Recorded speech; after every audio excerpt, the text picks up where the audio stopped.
Salam saudara pemirsa. Sebelum saya menyampaikan firman Tuhan dalam suasana Natal ini, saya akan menyanyikan sebuah pujian, kiranya menjadi berkat untuk saudara-saudara sekalian dan juga bagi kemuliaan nama Tuhan.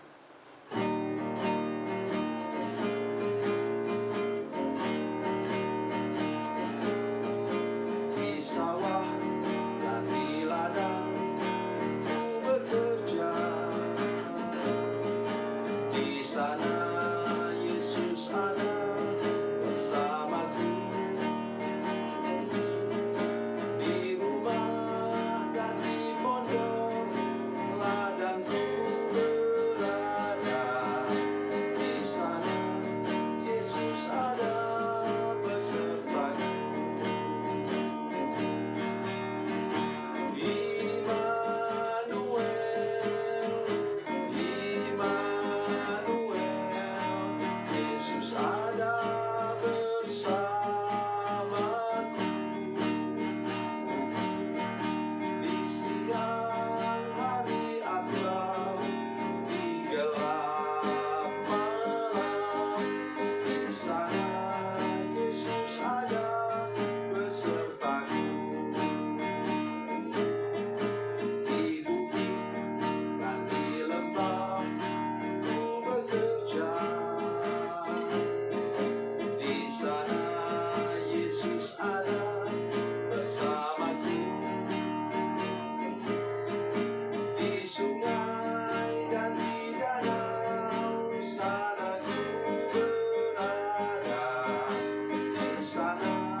Salam saudara pemirsa, selamat berjumpa kembali dengan kami dalam program Berita Pengharapan.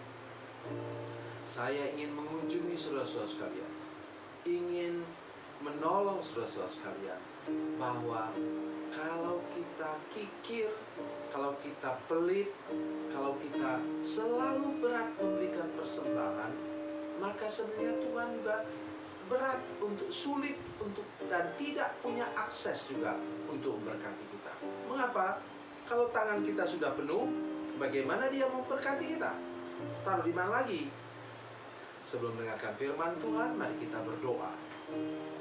Bapa, dalam nama Yesus, kami berterima kasih karena ada jaminan firman Tuhan.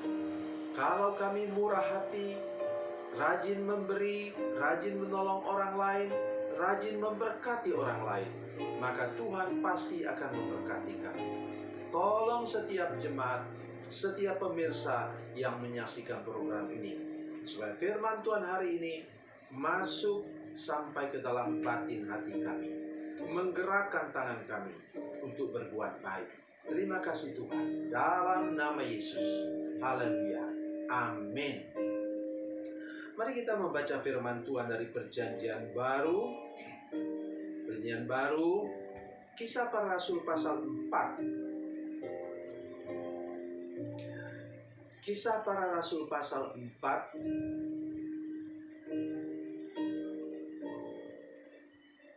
ayat 34 sampai 37. Ayat 34 sampai 37. Kisah Rasul 4, 34 sampai 37. Demikian kata firman Tuhan. Sebab tidak ada seorang pun yang berkekurangan di antara mereka, karena semua orang yang mempunyai tanah atau rumah menjual kepunyaannya itu, dan hasil penjualan itu mereka bawa dan mereka letakkan di depan kaki rasul-rasul, lalu dibagi-bagikan kepada setiap orang sesuai dengan keperluannya. 36. Demikian pula dengan Yusuf, yang oleh rasul-rasul disebut Barnabas, artinya anak penghiburan, seorang Lewi dari Siprus. Ia menjual ladang miliknya, lalu membawa uangnya itu dan meletakkannya di depan kaki rasul-rasul. Amin. Apa yang saya maksudkan di sini, saudara-saudara sekalian? Sesuai dengan firman Tuhan ini. Itu tanahnya Barnabas itu ada di ibu kota. Sudah tahu, tanah di ibu kota dihitung bukan dengan hektar. Di Jakarta misalnya, bukan hektar, tapi 1 meter persegi. Saya tidak tahu bagaimana membangun rumah di atas tanah 1 meter persegi. Tetapi kita tahu misalnya ruang apartemen itu, ada ruang apartemen yang cuma untuk 1 orang saja. Dan harganya hitungan dengan miliar-miliar. Jadi, sudah bisa bayangkan, walaupun itu dulu 2000 tahun lebih yang lalu, tetapi sudah bisa bayangkan sebidang ladang, mungkin bukan ladang tapi lahan di wilayah ibu kota dijual oleh Barnabas. Saya tidak tahu berapa miliar harganya, kemudian diserahkan di kaki rasul-rasul. Tadi ayat yang ke-35 mengatakan dibagi-bagikan kepada setiap orang sesuai dengan keperluannya. Oleh karena itu tidak ada seorang yang berkekurangan, kata 34 tadi. Untuk siapa dibagikan? Untuk gerejanya. Pada masa kini sesudah Yesus naik ke surga, firman Tuhan mengatakan bahwa gereja itu ialah tubuh Kristus. Dan sejak Kisah Rasul pasal 6 misalnya, terus diceritakan tentang bagaimana gereja mula-mula memperhatikan anak yatim piatu, janda-janda miskin, orang-orang cacat diperhatikan secara khusus. Oleh sebab itu pada malam hari ini saya ingin menolong kita semua bahwa ukuran atau standar bahwa kita adalah orang Kristen yang baik, orang percaya yang baik, yang dimana kita sedia berkorban harta benda untuk kepentingan gereja. Di gereja kami bertahun-tahun mengumpulkan beras 4 kilogram per kepala, uang Rp20.000 per kepala, dan kami masak nasinya, kemudian yang 20.000 dibelikan lauk pauk, kemudian dibuat nasi bungkus yang bahkan saya pun selalu pesan kepada Ibu Gembala, boleh tolong bawakan untuk saya, karena sambal hati rempelo itu memang enak.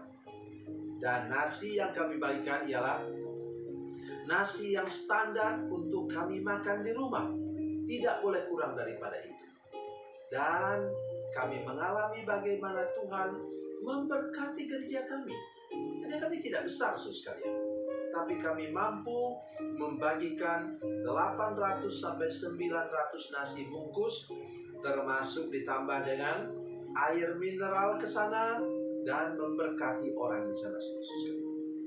Saya ingin menolong kita semua untuk hari ini mulai menyadari bahwa nilai kehidupan saudara sekalian bukan hanya karena saudara sungguh-sungguh rohani. Kemana-mana saudara membicarakan tentang firman Tuhan, dan hidup saudara memang betul-betul sudah hidup rohani benar-benar, hidup yang terjaga, hidup yang lurus, kudus, dan tulus di hadapan Tuhan. Tetapi jangan lupa, satu hal yang amat sangat penting, yaitu apa? Di mana saudara mau berkorban dan berbuat baik. Ini muaranya memang Barnabas di sini. Mungkin persembahan dialah yang terbanyak, karena itu sampai disebutkan namanya di sini. Tetapi di atas dikatakan ayat 34, sebab tidak ada seorang pun yang berkekurangan di antara mereka, karena semua orang, dengar, semua orang yang mempunyai tanah atau rumah menjual kepunyaannya itu, dan hasil penjualannya itu mereka bawa, mereka letakkan depan kaki rasul-rasul, lalu dibagi-bagikan kepada setiap orang sesuai dengan keperluannya. Oleh karena itu saya mengajak kita malam hari ini, jangan pernah lupa bahwa Tuhan membawa saudara punya uang berkat yang lebih. Untuk apa saudara sekalian? Supaya saudara bisa memperhatikan, mulailah dengan warga jemaat yang kurang mampu. Dalam suasana seperti sekarang ini, firman Tuhan ini sungguh-sungguh harus kita praktekkan. Dan tidak boleh ada seorang pun yang merasa rugi karena egois dan tidak mau berbagi dengan sesama. Itulah yang terpenting menurut saya dalam praktek kehidupan Kristen kita pada tahun-tahun di mana kita dilanda oleh pandemi virus yang melanda seluruh dunia. Tuhan Yesus memberkati, Tuhan Yesus baik. Mari kita berdoa. Bapa, dalam nama Yesus, terima kasih banyak Tuhan. Engkau sudah berfirman kepada kami. Jadikan kami seperti gereja mula-mula, orang yang senang berbuat baik, senang memberi. Tolong Tuhan, jamah hati kami supaya kami lepaskan dari roh kikir, roh pelit, roh egois, sehingga terlalu mementingkan diri sendiri dan melupakan orang lain. Terima kasih Bapa di surga, jamah hati kami dalam nama Yesus. Haleluya, amin.